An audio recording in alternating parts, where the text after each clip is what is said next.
Hi there. Okay, let's listen to Zero Day, chapter 38. All right. The line of well-wishers had snaked all the way around the corner all night, out of the East Room and down the red carpet of the Cross Hall. Remember, they're having the welcome back party for Addie, so she had to get all dressed up, and she was talking about she felt really good in that dress that her mom got her. All right, so that tonight is the night of the party. Addie had been standing here for more than 2 hours with the president, the first lady, and her little sister. Her back hurt from wearing high heels, and every time a tray of shrimp passed by, the sickly ocean smell made her queasy. The gown she'd felt so beautiful and just nice before now felt like a straitjacket. Standing here, she was nothing more than a decoration, like one of the gilded eagles that formed the base of the grand piano across the room. Finally, the end of the line approached, yet another DC power couple, subtly Botox faces displaying their required mix of relief and concern. Addie didn't recognize them, but she definitely knew the type, the tailored suit, the Louis Vuitton wingtips, the Leger dress with pearl choker, high, powerful lobbyists, lawyers, maybe wealthy donors. It didn't really matter. They were all the same, all here for their 2 minutes of FaceTime with the most powerful man in the world. Honey, the president said, wrapping his arm around Addie's waist, I'd like to introduce you to Brad and Rebecca Martin. Rebecca was one of the primary fundraisers on the presidential campaign. Nice to meet you, Addie said. Her cheeks hurt from smiling so much. The woman grabbed Addie by both hands. Oh, Addie, she said, you don't know how hard we prayed for you to return. Addie's face started to burn. She couldn't help it. She was worn out, rubbed raw by all of this, handshakes and faux concern. If people had done all the praying they actually claimed to, there should be a giant hole in heaven right now. Maybe they should have spent a little more time looking for her and a little less time reading the polls and holding fundraisers. Guess it must have paid off, Addie said. The fake smile pressed hard into her cheeks. Here I am, just in time for campaign season. The woman's perfectly tweaked eyebrows arched. Excuse me? Addie just grinned and whitened and shrugged. Rebecca Donor, whatever her name was, cleared her throat and moved on to Mackenzie. How are you tonight, dear? She said, kneeling. Mackenzie, who had spent most of the night with her face hidden in the folds of Liz Weber's dress, peeked at the woman, wide-eyed. It made Addie even more annoyed. What right did they have to drag a 6-year-old out here, to make her meet and greet DC's finest when she clearly would rather be at home with her books and building blocks? Addie felt like slapping someone on Mackenzie's behalf, like grabbing her sister and hiding her from the limelight. I think she would like to be left alone, Addie then said. Besides, she's too young to vote, you know. Rebecca Donor's face blanched. And she put her hand to her neck and she clutched the pearls that curled, I think, 3 times around her neck like a snake. Rebecca, I'm so sorry, the first lady then cut in. It's been a long night for Addie. She's not herself. Not herself? What did they expect? She's gone through 8 years, and right now, 2 innocent people were about to be arrested because of her. Nothing made sense anymore. Her fists clenched so tightly, her fingernails dug into her palms. She was about to open her mouth again when Darrow came walking briskly across the room, eyes trained on her. He was wearing a black tuxedo and an easy smile. The heat rose in Addie's face. She couldn't decide whether she was happy he was headed towards her or if she wanted to take her shoe off and throw it at him. Hi, Addie. Darrow then sidestepped Rebecca Donor and took Addie by the elbow. Mr. President, Mrs. Webster, sorry for interrupting. Can I borrow Addie for a minute? The band is playing my favorite song, and the only way she'll dance with me is if I publicly embarrass her. Addie definitely should have thrown her shoe at him. President Weber laughed, clearly relieved that the awkward conversation had just been broken up. I'm sure we all could use a very quick dance break, Rebecca, and he held out his hand, and Rebecca Donor then beamed. Addie tried not to gag as Darrow pulled her away. I'm not interested in dancing, she said. Me neither, Darrow said. I don't even know that song, what it actually is. You just look like you could use a break. Darrow pulled Addie around the corner into a appropriately named green room. She squinted, taking in the green oriental carpet, green chairs, and green walls. It looks like someone puked in here, she said. Darrow laughed, but Addie didn't. Her nostrils flared. Are you okay? Darrow said. He'd been watching her the whole evening, as more than 100 of President Weber's donors, friends, and colleagues lined up for their chance to welcome Addie back. With each hug and handshake, she'd seemed like a flower whose petals were being pulled off one by one. All that remained were the thorns. Am I okay? Addie then asked. Gosh, I wish people would stop asking me that. I'm not okay. I just got home, and they're already parading me around like a trophy. Like they had anything to do with me being found. I wouldn't even be here if I hadn't escaped myself.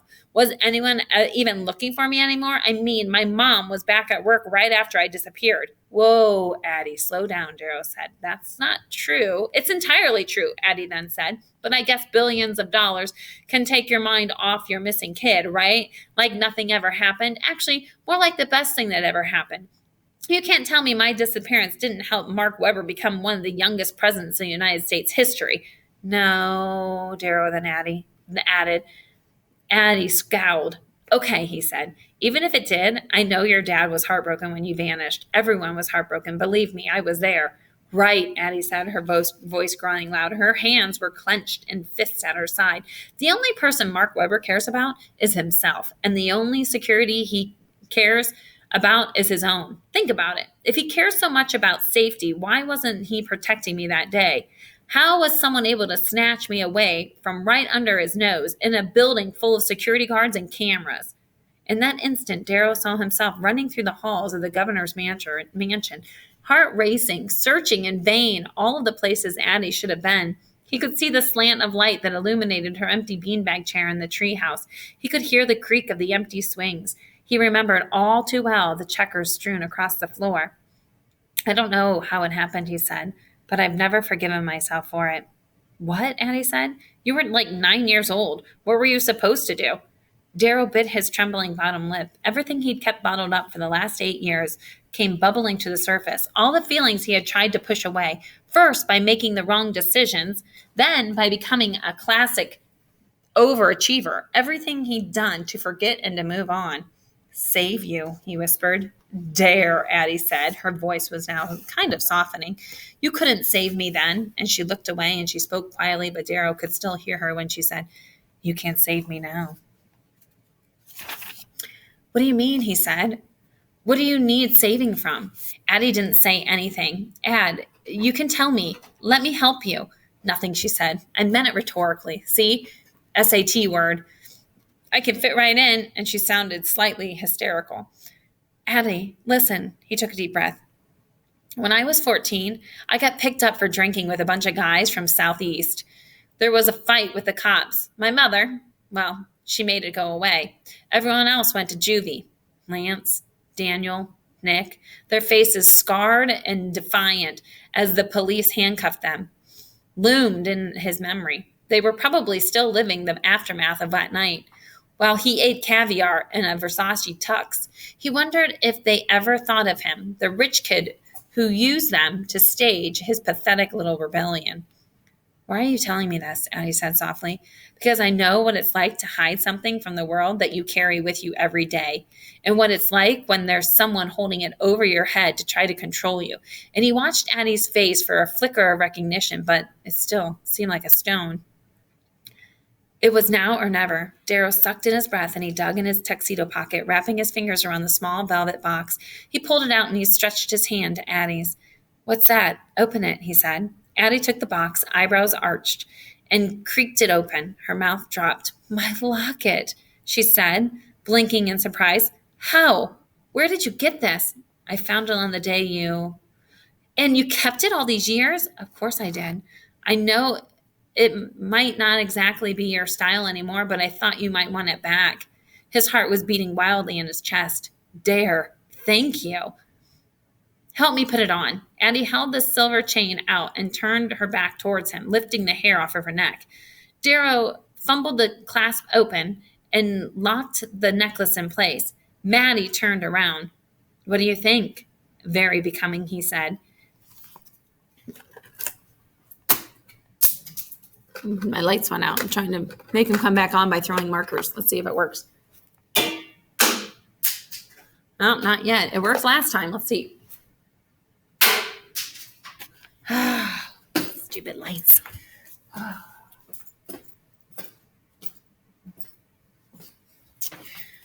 Okay, here we go. What do you think? Very becoming, he replied. Takes almost a decade off you.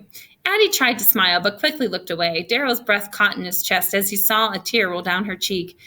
How could she be so open and vulnerable one moment and like a stranger the next? But the real Addie was in there. He'd seen her. and she was scared. Of what, he had no idea.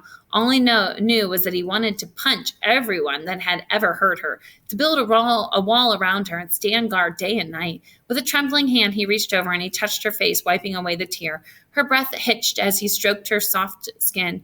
He leaned into her, his heart pounding, and her green eyes fluttered shut. Just as Darrow's lips grazed Addie's, a voice floated across the room. Well, there's the guest of honor. A swell of shock was like an electric jolt. Darrow jerked up straight, gazing at the tall, light-haired man approaching. Darrow recognized him as Carl something or other, a Swedish national who ran a cybersecurity firm that occasionally did business with the White House. In fact, Darrow remembered the guy coming around the governor's mansion, too.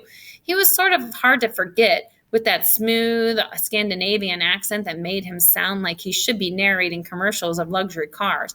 But from what Darrow could recall, the man was a former classmate of Liz Weber's during graduate school at MIT, computer geek like Liz. Carl extended a hand to Darrow. Carl Erlander, he said. Global Security Solutions. Nice to meet you again, young man. I was just chatting with your mother. I don't think a woman could ever be more proud of her son. White House intern, early acceptance to Georgetown, she tells me. Impressive. Thank you, sir, Darrow said. His cheeks burned hot. He wasn't sure if it was from the man's compliment or the fact that he had just tried to kiss Addie, or both. And you, dear Addie, Carl kissed both of her cheeks. I'm sure you remember me. It's been many years, but oh, how I enjoyed watching you and your mother play when you were just a little thing. I know she's simply overjoyed to have you home, as we all are. Darrow's back stiffened. He waited for Addie to hurl another round of insults at her latest faux admirer, but the look on her face had changed, like a mask had been slipped over it. The warm smile and nod she returned it to the man was sweet and unassuming. Darrow's skin then prickled. Thank you, she said shyly. It means so much to me that you and everyone else came tonight. I don't even know what to say except I'm grateful. I wouldn't miss it, Carl said, and I am honored to be your parents' guest this evening. Shall we return to the party? And he extended an elbow for Addie. She looped her arm through it. Sounds great, she said.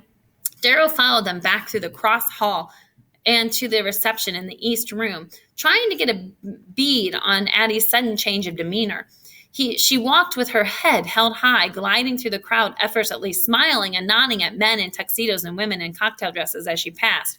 It was the exact opposite of the girl with the rigid shoulders and the pained expression in the receiving line, the girl who had just exploded like a grenade in front of him moments earlier. Darrow tried to tell himself that she had just been tired, but the voice in his head wouldn't shut up. Something about Addie wasn't right. The party guests now sat in gold chairs at round tables draped with blue and white tablecloths while the quartet played. Carl, Addie, and Darrow passed the dance floor, where a small group was moving to the music. Carl stopped and he twirled Addie. Her dress spun in a perfect shimmering arc, and she laughed. A chill went up Darrow's spine. They reached the president's table, where Addie's family was seated with her mother. As Carl, Addie, and Darrow approached, the group stood, trading handshakes and hugs, but Darrow noticed the president was somewhat stiffer than usual as he sat back down. Please have a seat, President Weber said in his official voice, the one he used for speeches and greeting prime ministers. So glad you can make it tonight, Carl. It's been a while. Thank you, Carl answered. I'm delighted to join you, and thank you for having me as your guest this evening. I am so thrilled to see Addie home. I am sure I don't need to tell you that, and he smiled warmly. As the small talk continued, Darrow watched as Addie kept up the act, smiling and nodding like a wind-up doll. He felt like poking her, maybe kicking her beneath the table. Instead, he kept his hands in his lap, and he cracked his knuckles. So, little one, Carl said, turning his attention to Addie's little sister, would you like to hear a riddle? Yes, Mr. Carl. Mackenzie then sat straight up. That's my girl, he said. Now listen carefully. 2 fathers and 2 sons each had an egg for breakfast. They ate a total of 3 eggs. How is that possible? Mackenzie grinned. Because one of the fathers is a grandfather, too. You didn't even have to think about it, Carl said. A genius, just like her sister. What do you know, how do you know my sister's a genius? Carl chuckled. Because, dear, he patted Mackenzie's head, I knew your sister even before you were born, and I knew your mother even before that.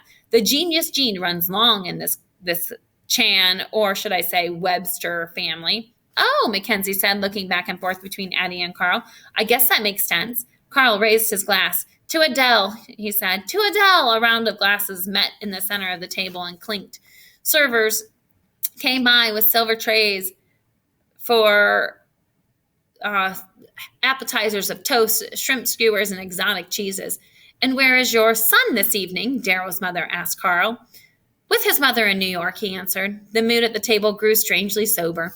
Addie, who had been smiling that weird plastic smile, cast her eyes down as her face dropped. The cracks in the facade began to appear again. What the heck is going on? Daryl nudged Addie. Want to dance for real this time, he murmured? And Addie blinked, looking momentarily startled, as though she'd almost forgotten that he was there, that anyone was even there, like she was a robot that had been briefly unplugged. Sure, she stood and took Darrow's hand. He led her to the dance floor, keeping her right hand in his left and wrapping his other hand around her waist. They spun, cheek to cheek. Addie glided effortlessly to the music. How did you learn to dance? Darrow said. Addie pulled her head back as they were looking straight at each other. With you, silly, she said. Don't you remember? Oh, yeah, Darrow said as he came back to him. The two of them in Addie's playroom while some boy band song streamed through her MP3 speakers, Eleanor sulking in the corner watching. Pretty sure you always had to be the one and lead, though. Addie laughed. Like this, she said, forcing Darrow to spin around. It's all rushing back now, Darrow said, pretending to shudder. A flicker of something flashed across Addie's eyes. Darrow wasn't sure what, something bittersweet, sad, but beautiful. Darrow said, pulling her closer and lowering his voice to a whisper. About what happened back there. Oh, dear, she then said, that plastic smile falling back into place. I was just tired and overwhelmed. I didn't mean to snap like that. No, it seems pretty real to me. Darrow's hands felt clammy and he misstepped, stumbling onto Addie's foot. Addie spun him again. Think you'd better let me lead, she said, and she tucked her head against his chest. And that is the end of that chapter. Who is this Carl guy? Could he be the bad guy? Could he be the one that took her? I don't know. So many unanswered questions still.